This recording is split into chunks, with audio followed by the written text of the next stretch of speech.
Good afternoon, everyone.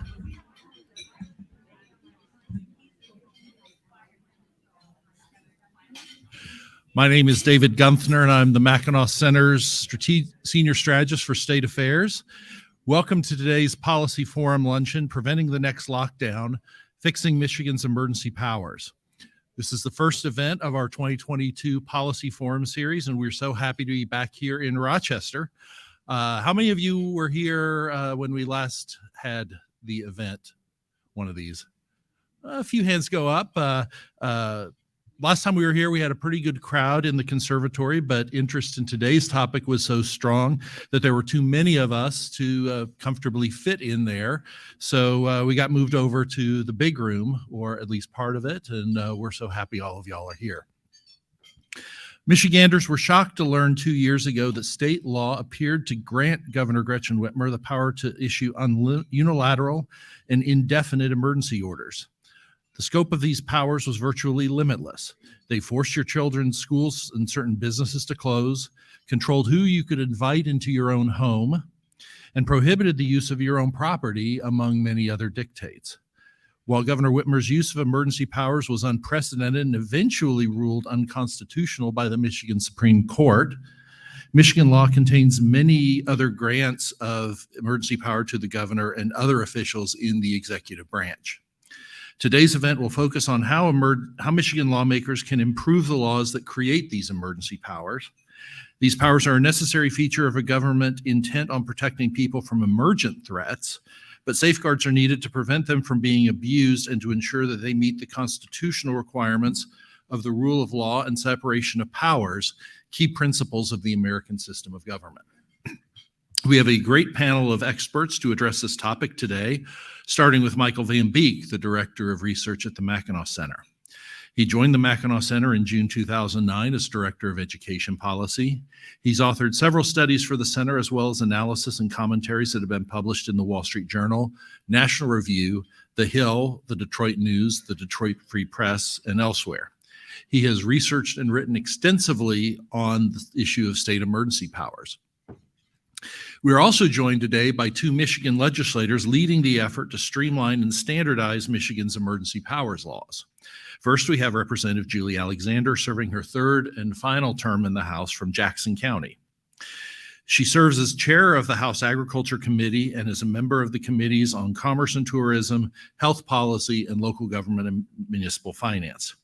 She and her husband own and operate their family farming business in Hanover Township, growing approximately 1,500 acres of crops, including corn, soybeans, and hay. Her professional experience also includes 22 years as a classroom teacher and 6 years as a Jackson County Commissioner. Representative Alexander is the author of 2 bills in a 31-bill package moving through the House to reform Michigan's emergency powers. House Bill 6184, which would set time limits on emergency orders issued in response to an epidemic unless an extension is approved by the legislature and the emergency order includes certain information.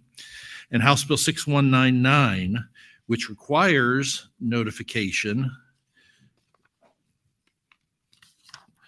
to the legislature of dangerous insects or infectious diseases found to exist. We also have Representative Ann Bolin, who is in her second term representing Livingston County's 42nd District. She chairs the House Elections and Ethics Committee and serves on the Appropriations Committee, plus the subcommittees on General Government, Health and Human Services, and Joint Capital Outlay. Before being elected to the legislature, she served 16 years as the Brighton Township Clerk. Representative Bolin is the author of 2 other bills in the package. House Bill 6186, which modifies the authority to close certain banks and savings and loan association, and House Bill 6190, which repeals a section of law providing emergency authority to the Director of Department and Insurance and Financial Services to deny, suspend, or revoke licenses for debt management businesses. We will try to leave about 10 to 15 minutes at the end of the program for audience questions. If at any point during our conversation this afternoon you have a question for one of the panelists, there is a pen and a note card at your place. Actually, the note cards should be in the center of the table. Please write your question on the card, hold it up in the air. One of our staff will be by to pick it up, and they'll give it to me. We do the Q&A this way because this event is being live streamed, and if we do a regular Q&A where we ask you to stand up and speak, nobody who's watching online will be able to hear you. So let's welcome our panelists.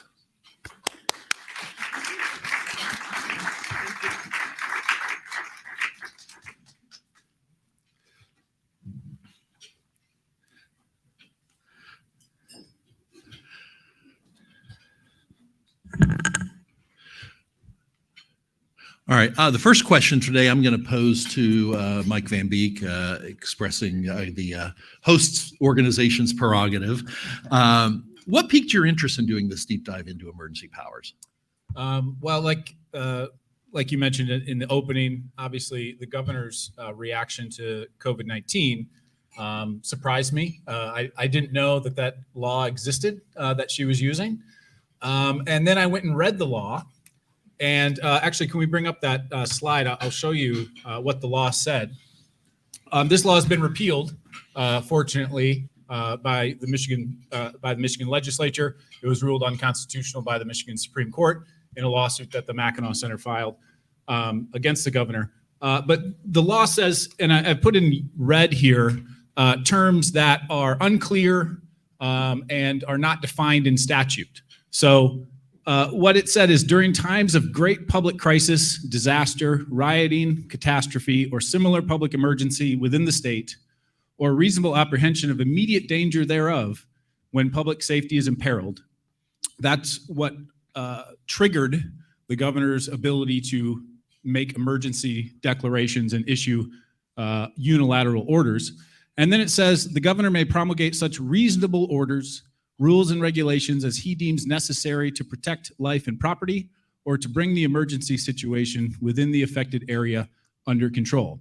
So when you look at the text of what that law says, it really is limitless to what the governor could do.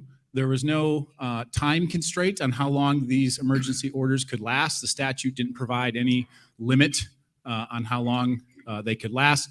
So we had in our state law this power to allow a governor to make unilateral decisions about how we operate in society for an unlimited period of time. And that's what piqued my interest in thinking about, okay, what other emergency powers are there that exist in law? And that's what we've been working on since, is finding those and identifying ways to improve them. Bring the legislators into the conversation, starting with Representative Alexander. What did the COVID-19 experience teach us about emergency powers? Well, first of all, thank you for having me. I was so grateful that Mike from the Mackinac Center and his team were doing that deep dive into research, because as legislators, we have a lot on our plate. But there was nothing that was more important to me on this issue. One of my constituents said over and over again, this constituent, how can this be happening? Why is this happening? How are they empowered? And so I needed to learn more, right? The teacher in me comes out, help me learn, help me understand. And I was so grateful to Mike, because this constituent had my ear 24/7. It was my husband. And I've been married 35 years. I'd like to make it to 36, please, right? Help me. And we did. But what did we learn, to answer the question? Over the last few years in Michigan, I think we have all learned from experience that authority without accountability can cause distrust. And that's what I was feeling and hearing from the people I serve in Jackson County, 90,000 people there, but around the entire state of Michigan. As the chair of the House Agriculture Committee, people were reaching out to me, farmers and those in the agricultural industry and businesses, and they didn't trust us. And I didn't have answers that I could give them, because we did not have, as legislators, a seat at the table. So I think that what we learned is that sometimes when we're writing legislation, we're reviewing it for this time, or for a particular incident. So much of the legislation, in my opinion, that passes across my desk, and I do read everything that comes across my desk, is it's really written for a particular situation in a district or something and for a certain time.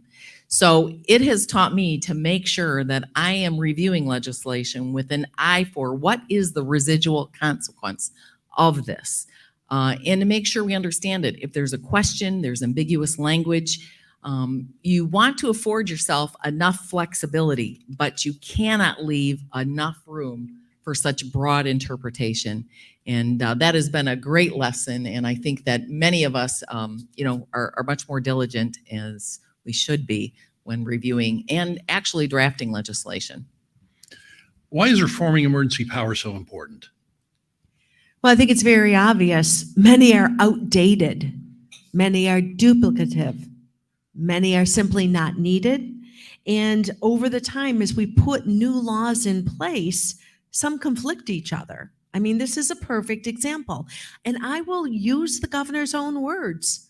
The governor was known to say, well, the legislature never took the 1945 Public Act 302 off the books, so I can use it. So it's our due diligence that's needed to be reflective of our current statutes and the implications. I was just going to add to that and say that I think if we improve emergency powers and the laws that create them, we will actually have more effective emergency management, right? So one of the problems with the governor's approach was that she took this statute and applied it to a situation that it wasn't meant for. That created all sorts of legal controversy, right? And that created distrust amongst the public and probably influenced and impacted the amount of compliance that actually happened in public. So if we have better emergency power laws that are clearer, that articulate exactly what kind of actions can be taken and when they can be taken, we'll have better compliance amongst the public and actually better management of an emergency situation. So it's really, to improve these laws is to improve our ability to safely manage emergency situations. So adding to that, okay, sorry about that. What we found out is it wasn't just fighting the Governor's Emergency Powers Act, but when we finally prevailed in the courts, we had something very ugly called the Public Health Code that then the governor utilized to keep us all in lockdown and under constraint and under one person's power.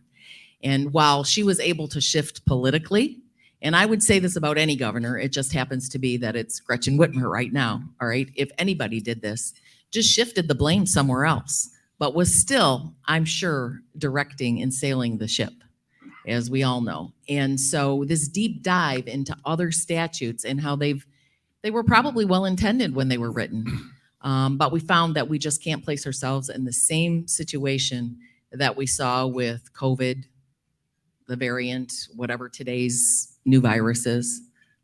So very much appreciate. And I think we have to acknowledge that sometimes, we think that government is not working or we work in our own bubble, but it's important to have these partnerships with Mackinac and other think tanks that help us take the deep dive. We often have policy staff that are very reliable, very knowledgeable, but sometimes it does take an outside eye and ear to help us navigate that internal landscape.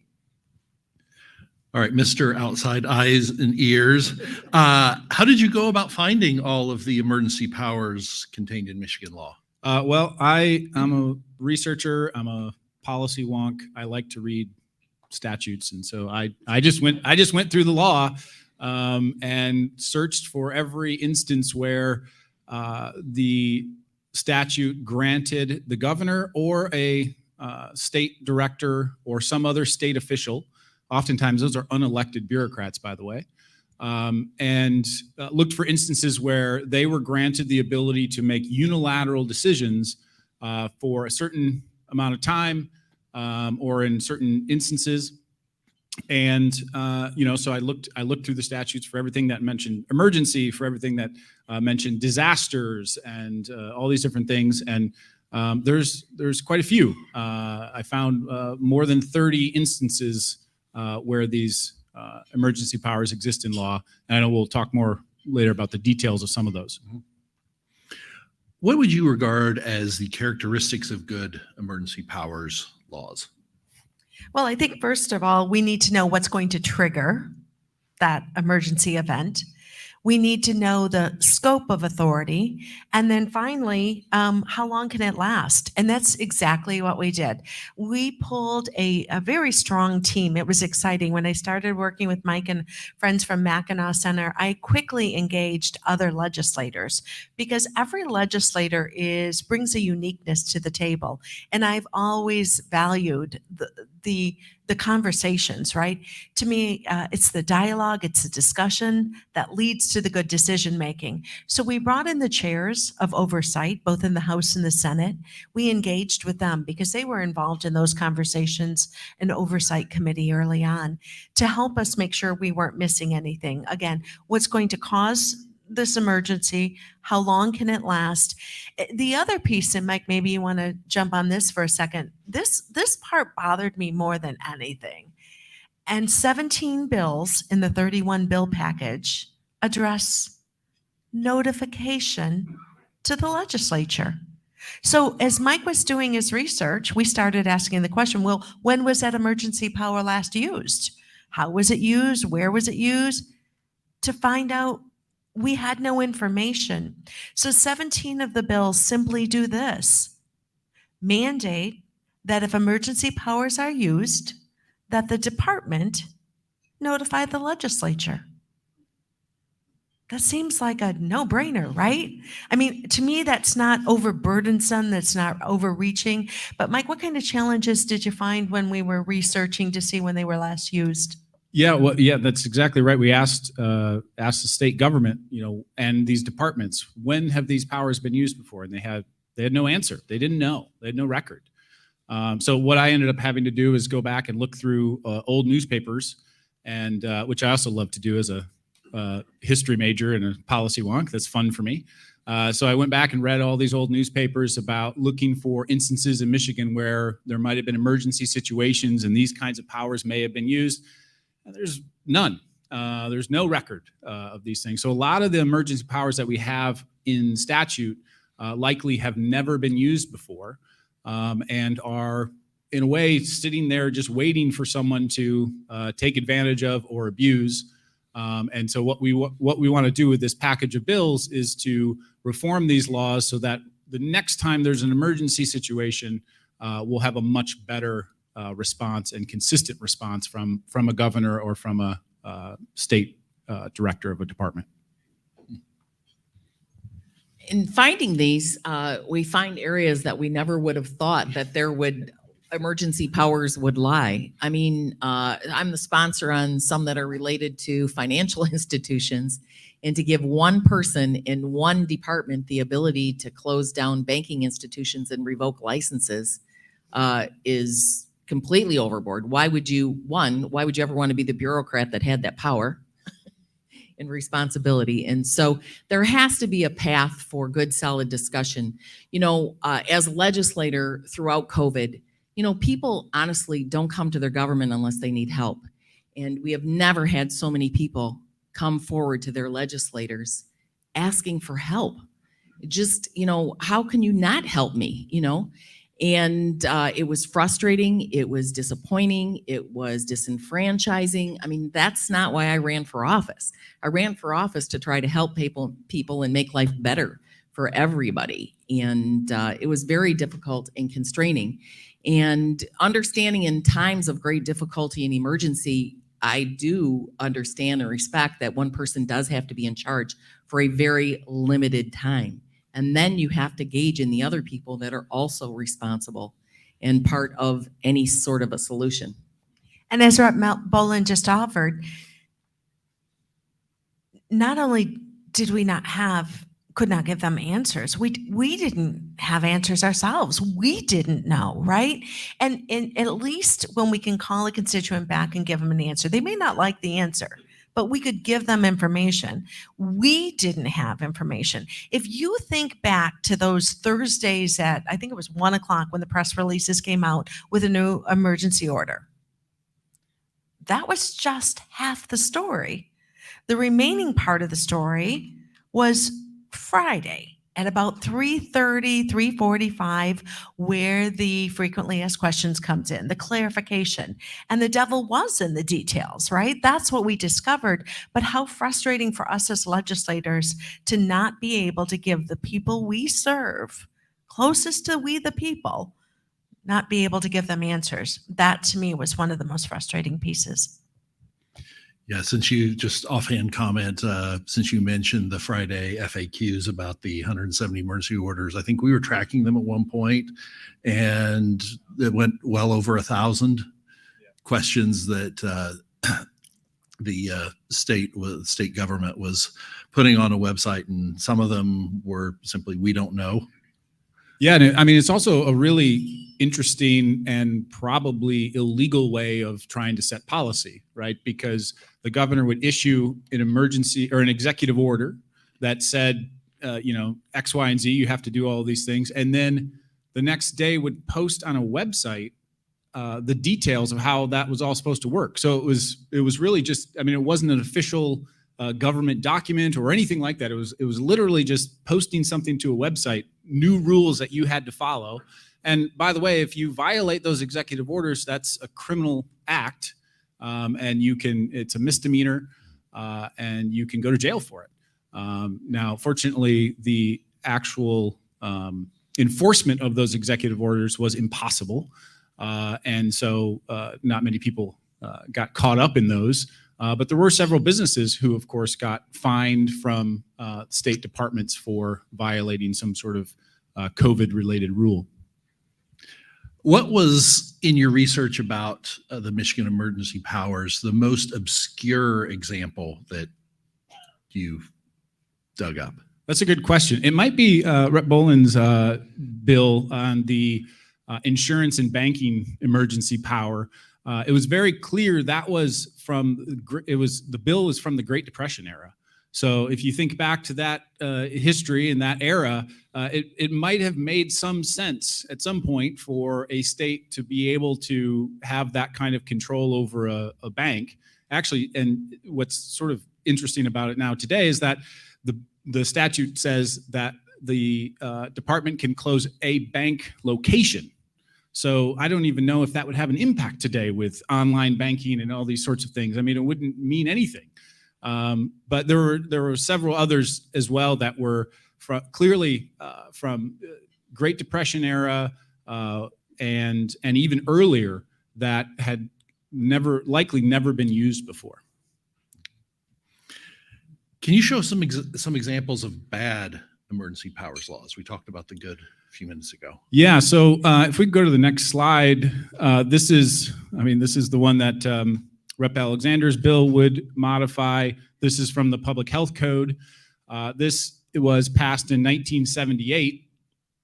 And I was actually just reading some old newspapers about when this bill was passed. And there's a clip from the Lansing State Journal in 1977 where some legislators admit that this bill that was passed that became the Public Health Code that includes this power was 450 pages long.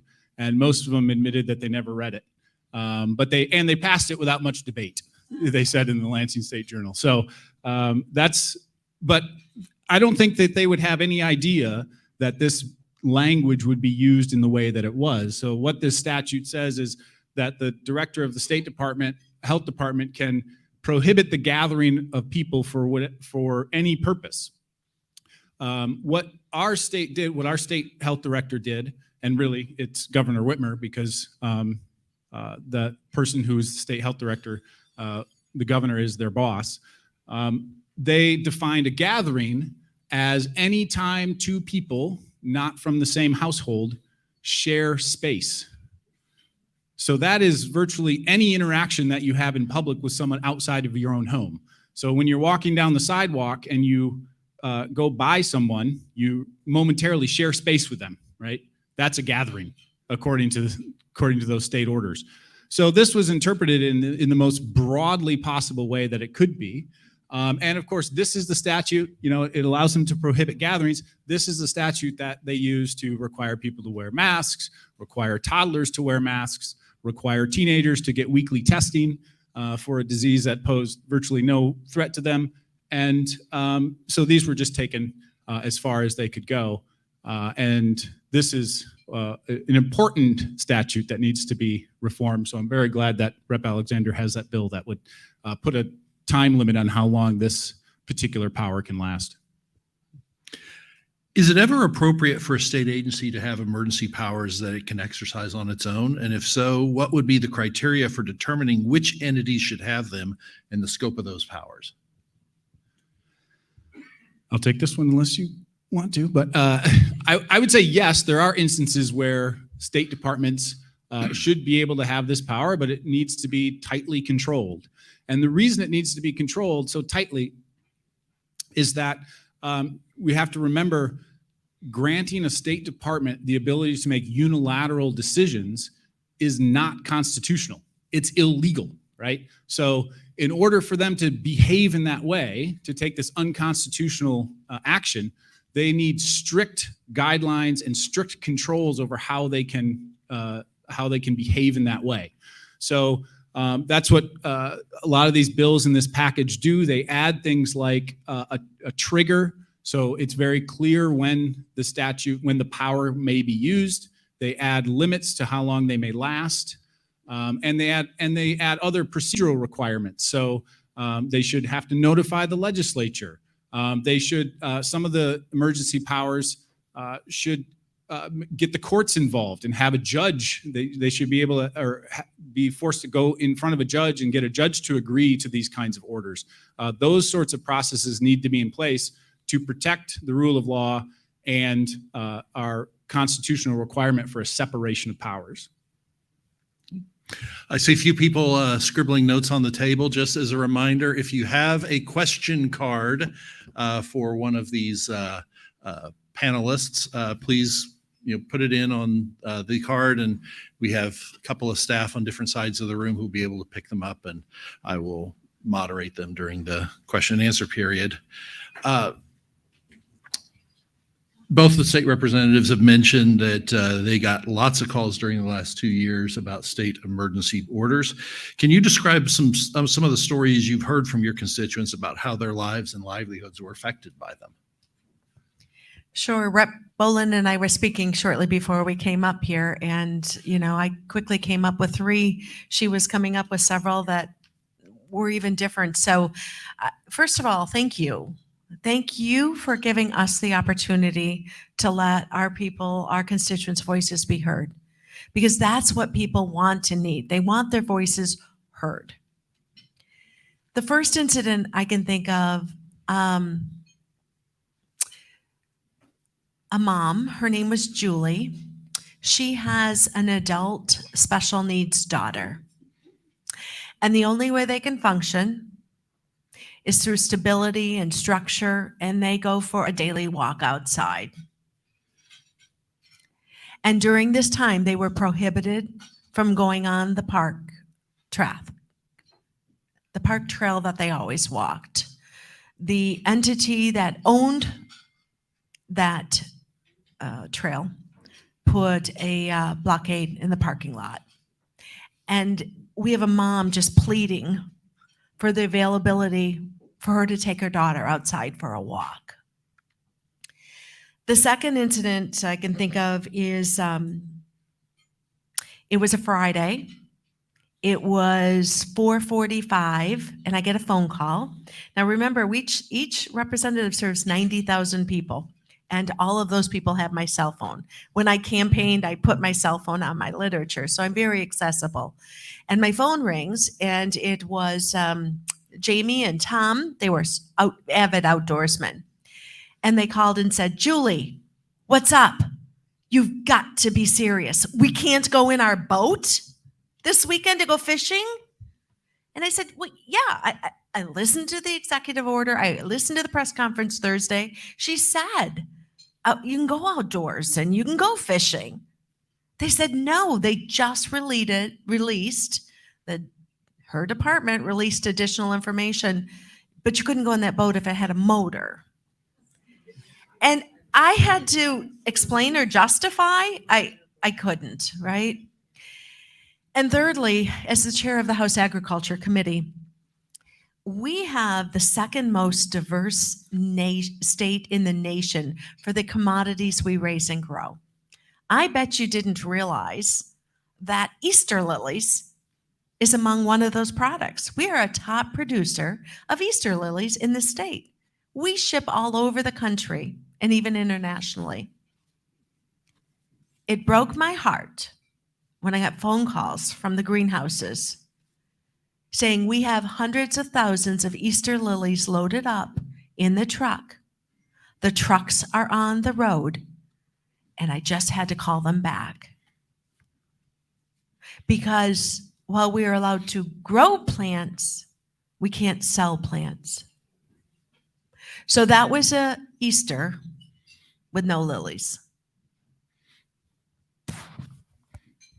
So honestly, there are so many stories in so many different categories. But we all know that gatherings were canceled, right? So I'll give you a couple of examples of what I experienced. And as elected officials and politicians, we always look forward to the 4th of July parades, all right? And it's not a time that normally in the last several years, my family, as a family, has been able to go away. However, in July of 2020, we were able to go to our cabin. And it was July 4th, and we were at the fireworks in a small town. It was late at night, turning to dusk. And I got a phone call. And I said to my family, my millennial boys, my husband, I'm like, I'll be right back, because they were kind of walking ahead of me. And about 45 minutes later, I joined them for the fireworks. And they were like, Mom, what were you doing? I said, I had to take the call from the constituent. They're like, it's 4th of July. It's 10 o'clock at night. You need a break. What is going on? And it was a poor woman who I had talked to throughout COVID, whose husband was in a nursing home. And the only lifeline that gentleman had was to see her outside of the ground level window and to touch hands and to make sure that they had maybe changed his clothing. He was very particular about his clothing and had sensory issues. And she said to me, they moved him to the 2nd floor. And this was about the time that Governor Whitmer had ordered the COVID patients into the nursing homes. All right. And instead of putting the COVID patients on the 2nd floor, perhaps where they would be contained, where there wasn't a lot of in and out activity, they decided to put the well people on the 2nd floor. And it broke my heart. It was terrible. And I explained that to my kids, and they're like, oh, yeah, you need to take those calls, but you still need a break. Another one, and all these stories for me have prompted some actions or legislative or, missions for me, if you will. But I think probably the one that takes the absolute icing on the cake, if you will, is the story of a blended family who actually got along very well. Parents remarried, young child with cancer, terminal cancer, and dying in the hospital, and not allowing the blended families together because they're from different households. That should never happen, ever. In my opinion, that's just evil, wrong. How do you say, I'll help you, but I'm probably really not going to be able to help you? I mean, these are stories, and they go on and on, the unemployment stories. And I found that during this time also, so often, I don't want to become cynical. I really am a half full glass kind of person. Always view everything as an opportunity. Even COVID, I think, has presented this opportunity to clean this stuff up. But you were allowed to seek telemedicine treatment in specialties across state lines. And I had a constituent whose husband was seeking, was end of life, his last resort was to get one of these telemedicine visits. And so after COVID, or most of these orders were semi-lifted, if you will, telemedicine was not an option across state lines. And so I have since introduced a bill, and while the governor presented the executive order and was supportive, it's now being stalled because the governor opposes it. All right. And some, for whatever reasons. Hopefully that'll get over the finish line. But these are examples. We have tried to present some of the solutions in new legislation to really enshrine the rights of the people. Not just limit the power, but making sure that we do enshrine the power in the people. All right. Well, I have a large stack of pertinent questions. I've never gotten this many cards on a topic before. So last couple, 2-3 questions on my script. Let's try to go through them quickly. Lightning round, so you might say. Representative Alexander, what's the overall thrust of the package and what you're trying to accomplish?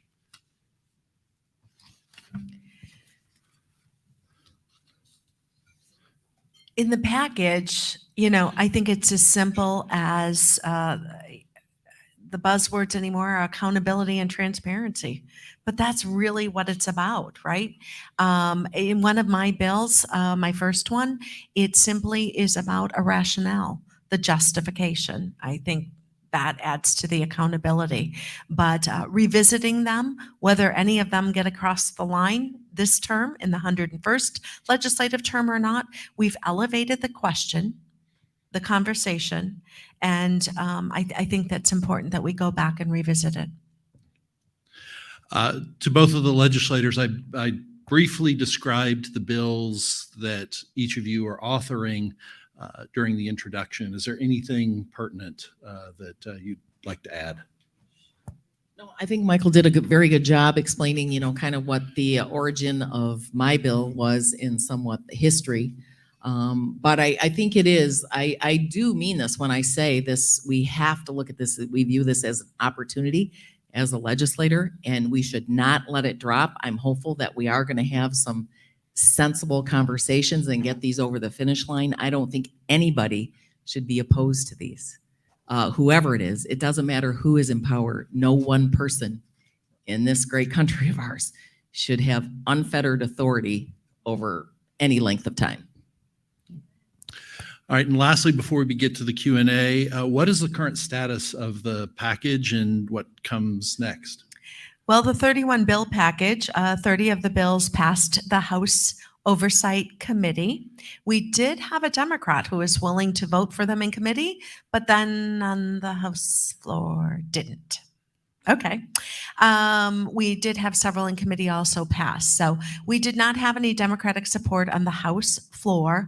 Of the 31 bills, again, 30 are out of committee. We have started the process on the House floor. 7 of them passed with Republican support, and look forward to sending those 7 over to the Senate.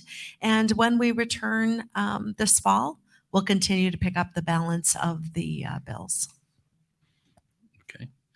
All right. Now we get to the audience questions. Got a whole bunch of them here. I will let you know in advance. I've read all of them. We will not be able to get through all of them, but we'll be around afterwards to be able to answer them for you individually. First one, you mentioned the tragic story about hospital visitation, which sadly has been common. Is there any legislation to address this like Florida just did? Actually, I am working on legislation, and I've been working with the hospitals, Right to Life, and it's patient rights legislation coming through the House, basically, that would make sure that every individual has access to a patient advocate to have access to their medical information and make important decisions throughout their terms of care. And so hopefully we will see that coming through in the fall. It is way more controversial than I ever expected it to be.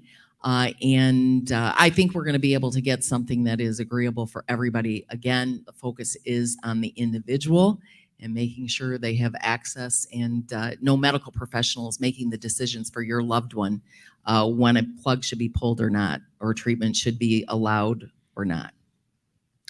All right, question for Representative Alexander. Does notify the legislature mean one person or all members?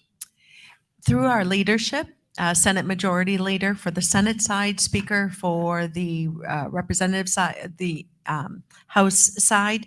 It might be some that of leadership, but we also see value in that expanding. It's more than just the legislature that needs to be notified. I believe the public has a right? So we were talking about some sort of a website or something on a governmental website that could provide that information for anyone and everyone. Next question. I'm concerned about the huge administrative state here in Michigan, as you talked about with MDHHS, for example. What is being done or should be done to take away these powers and restore constitutional system of accountability? Oh, that one speaks to my heart because I also am very concerned about the size of the administrative state and state bureaucracies. So what we're doing here, we'll do a lot to limit their ability, it really is about going through the statutes and looking at what kind of power do those agencies have. Actually, if we could throw up the third slide that I have, I'm not sure if we can get that up there, but yeah. So this is MIOSHA. This is the department that regulates workplaces in Michigan. So they issued COVID rules that impacted every employer in the state. They required them to do daily health screenings of all of their employees, required them to keep,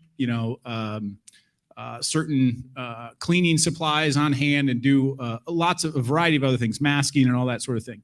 They don't have any power specifically about trying to stop the transmission of an easily transmissible respiratory virus. But what they do have the power to do in the statute, which is up here, is they are charged with providing safe and healthful work environments, and they have to furnish employment that is free from recognized hazards. Right. So the State Department used this language to say we have the power to control what happens inside every single workplace in the state and try to limit the spread of COVID-19. So this is the kind of language that we need to look at, and we need to change, and we need to make it much more limited and much more specific, and that will help limit the ability of the state departments. The other thing that we need to do, and this is as a result of Supreme Court cases and case law, is that the legislature really has very limited ability to stop regulatory agencies from issuing new rules. They can delay it, but it's only if the governor, who is the boss of all of these regulatory departments, agrees that the rule is bad, can it be repealed. So that essentially means that once the legislature gives a government agency the ability to write rules, they can do it forever. And the legislature doesn't really have the ability to take that power away. So that's the other thing that we need to do, is we need to empower the legislature, who again is closest to the people, closest to your representative. They need to have the power to control what these regulatory agencies do, and give them a way of pushing back or vetoing some of the rules that they put out. What can be done to stop a governor or any other department to judge shop regarding emergency powers? Judge shop, venue shopping.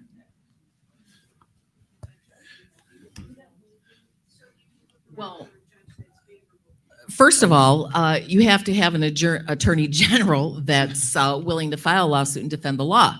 And currently in Michigan, we have an attorney general that is very selective on what laws she's going to enforce and does not think she cannot have a bias towards some things, right? But I don't think it's necessarily intentional that they do that. And I think we should be very mindful. We always have on the other side of things somebody to say, we don't think this is the right court, this is the right judge, there's a bias. But we have not seen that help us recently either.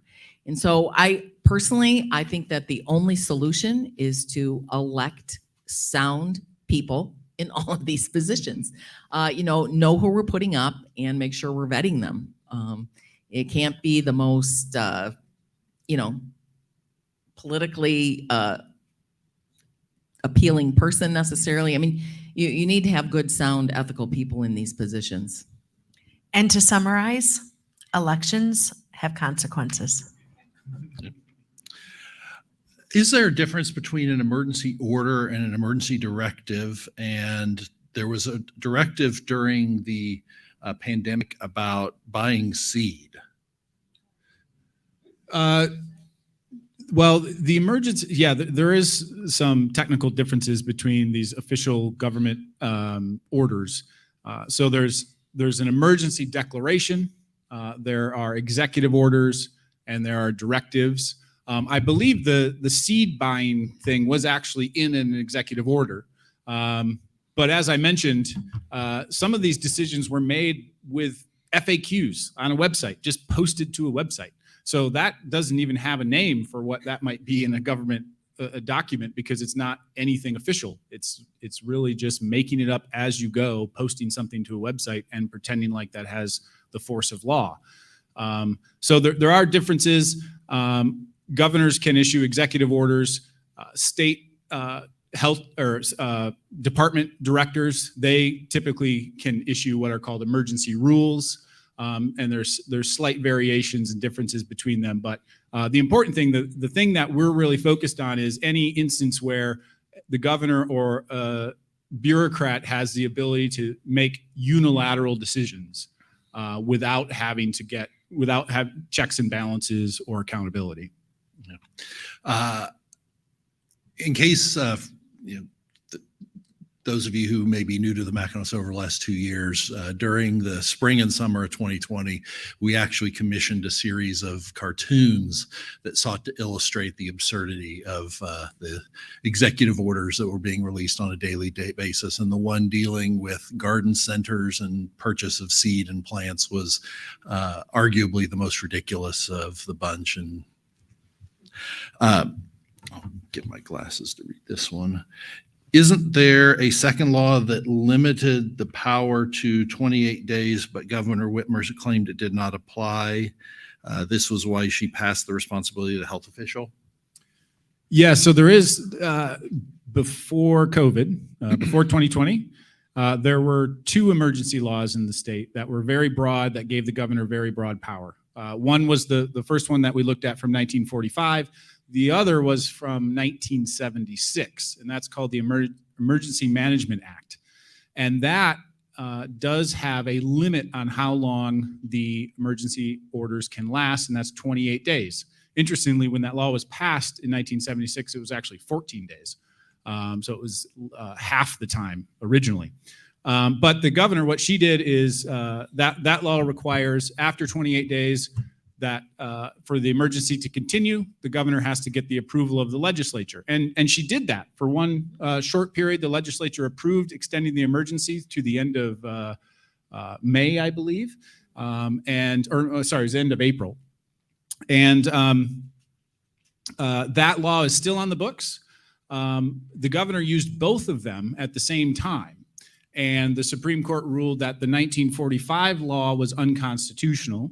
And in a 7-0 decision, unanimous decision by the Supreme Court, they also ruled that the governor's use of that 1976 law was also illegal, because she had tried to extend its use without getting legislative approval. So there is still that law, and the governor has used it since. Typically, that law is used when there's a local disaster, a tornado, flooding, or ice storm, those sorts of things. The governor will declare an emergency, and that allows the state to come and help provide relief for the local situation for the disaster that's happened. Have any of you looked into the licensing piece and the scope of those powers? For example, LARA and daycare licensing is currently still influencing, really forcing, things like masking if there's a COVID case at my child's daycare. Well, a lot of that now comes down to at the local level, your county and your county commissioners who hire your health department directors. Those are, again, very important positions. Everyone who's willing, first of all, to step up and serve is to be commended. But it is important that you understand, even at a local level with local health departments, I live in Jackson. For the most part, it's a fairly conservative area. But then you compare that with other communities and they were heading in different directions. So a lot of that then, and schools, public schools as well, that then becomes decisions that we allowed the locals to make. Again, I think that fits with my basic philosophy. Decisions at the local level are better. So that does cause a little bit more confusion with 83 counties. What authority permits the ordering of people to stay indoors if a prison break occurs? I suppose, the Emergency Management Act of 1976 could provide that. There's actually an emergency power related to if there's prisons that are overpopulated, then they can release the least dangerous prisoners or transfer them to a different prison in an emergency situation. But the Emergency Management Act has that 28-day limit. Covers a wide variety of things, so it could cover something like that. To the two representatives, can we get the governor to sign this legislation? That's a question for her. I don't know. I don't know. It depends on, I would love for all of you to reach out to her office, right? That's what we said during the early days of the pandemic. Reach out to the governor's office. We appreciate hearing from you, but letting her office know it's important to you as well. Those will be, I think a lot depends on how everything is navigated with this political election cycle. I think it's important to reach out to all of your state senators, representatives, candidates, and make this an issue. Make it a priority. Put the pressure on both sides of the aisle. All right. This is seen as, one partisan side over another. We saw where polling data was used and not scientific data. We are now full blown into election season. This is not about one party or another. It's not about, one group over another. This is good for all the people in this state. And so make your voice heard at all levels to all people, and you put the pressure on more than just the 56 Republicans sitting in the House. I think we'll see some movement. Mike, who is the last governor to use Act 302 and who determines if something is a crisis? Great question, because it's about history. So the 1945 law that Governor Whitmer used initially, that hadn't been used for 50 years before she used it. So it was really just sitting on the shelf collecting dust. And it was Governor Milliken who used it in response to a testing the water in Lake Erie, I think, that had dangerous levels of mercury. And so he used this power to ban fishing in Lake Erie. And then this might ring some bells. A bunch of fishermen said, well, can't we just catch the fish and release them back in? That's not dangerous, right? And so he changed it and said, yeah, okay, you can do catch and release. But that law, when he issued that in 1970, I believe, it was also extremely controversial and got two judges ruled against the governor and said that was improper use of emergency power. So even back then, that law was controversial and suspect of its legality. Is there or should there be a class action lawsuit against these unlawful rules that caused human suffering and financial devastation? If not, what other recourse do people have? Well, in response to COVID, there was not many success stories of people in the courts filing lawsuits and having success. Generally, in emergency situations, judges are hesitant to rule against the government in those situations. I think there's a good rationale for that. They don't want to sort of dive into that issue in the middle of an emergency. The question is, what this is related to is, what is an emergency, when is an emergency power actually needed.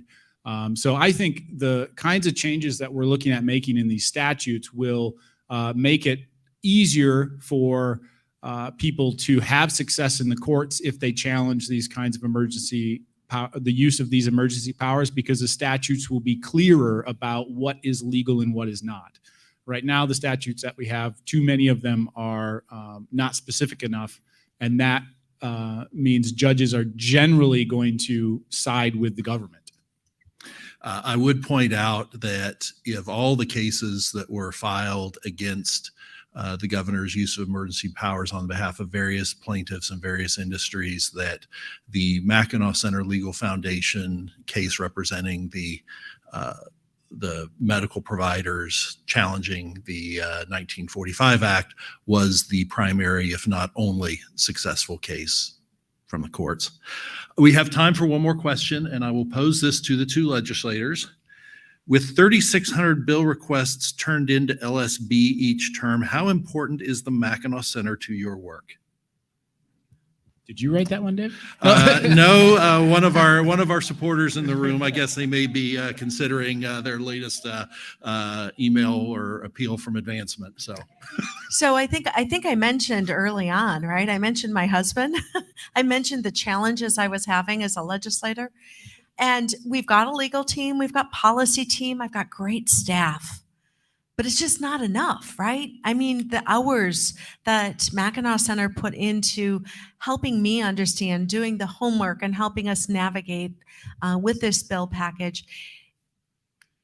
This bill package would not be here if it weren't for Mackinac Center. I feel very comfortable and confident saying that as the champion who I just saw. We have very busy days when we're in Lansing, and I saw that they were hosting an event on this. How did we get here? How did we get to this place? And I thought, I've got to go to this. And I walked up to Mike afterwards and I said, I am term limited out of the State House. I am not most likely going to be a filed candidate for any other position, but I'm not done fighting. I want to go out fighting to my last day in office. It is an incredible honor to serve. And I learned very quickly, surround yourself with knowledgeable people. And when I went up to Mike afterwards, I said, let's follow up on this, because I am here to help you champion the legislative arena. So I think that they are a very important and integral part for me as a legislator in doing my work. And so if there's a particular issue, infrastructure is important to me, right? And it's not just the roads, it's all parts of infrastructure. So I do a lot of reading and the research that Mackinac Center has done in other groups. And then you look at what their priority plans, and it just helps you kind of navigate and learn. You also can turn to these groups if you have a question. All right, why is this? What are other people doing? Give me a different look at it. I also am a great believer in crafting good legislation right out of the gate, because so much garbage comes out. And I'm not saying that because it's written poorly. It's written at the pleasure of any legislator, okay? And so we all have the opportunity before that bill actually becomes a bill to say yay or nay on the language. And I'm of the opinion that things don't get through necessarily in one term or in one session for whatever reasons. I mean, in the last 100th legislature, we lost half of our time together as a legislature because we were on lockdown. So putting it out there because somebody will pick up and, relight the torch. And if this doesn't, I can tell you, I'm on a crusade to make sure that we empower the people and empower the legislature, make sure that we have 3 equal branches of government. And so while Rep. Alexander may be term limited, I'll continue on, but it is the work and what has been laid before us, I think, that most of us rely on. All right. Let's give a round of applause to our 3 presenters today. We have hit our 1 o'clock time for concluding the program. Want to thank all of you for being here today. If you have friends in other parts of the state who are interested in this particular topic, we have programs that we are going to be doing in other parts of the state over the course of the summer. Next Wednesday, we'll be doing this program in Muskegon on the west side of the state. August 4th in Bay City, and August 18th in Escanaba in Upper Michigan, or Upper Peninsula during the State Fair. So if you have friends in any of those communities, please make sure to share the information with them, mackinac.org/events. And we also have a literature table at the back with some of our recent publications. If you didn't stop by on your way in, please make sure you stop by on your way out. And we appreciate all of you taking an hour out of your day today to spend with us. And we look forward to seeing you soon. Have a great afternoon.